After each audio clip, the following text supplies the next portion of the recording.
বলেছি না আমাকে জ্বালাবি না। বহু বছর পর ছাড়া পেয়েছি, একে একে সব ক্ষুধা মেটাবো।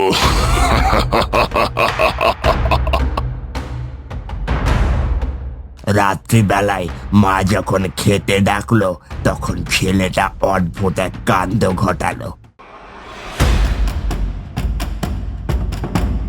ওর একটা মাটির হাঁড়িতে চুল জড়ানো কিছু একটা ছবি, একটা রক্ত মাখা কাটা ছাগলের মাথা এবং একটা তাবিজ পেল। ওরা তাবিজটি বাদে সবকিছু আগুনে পুড়িয়ে দিল।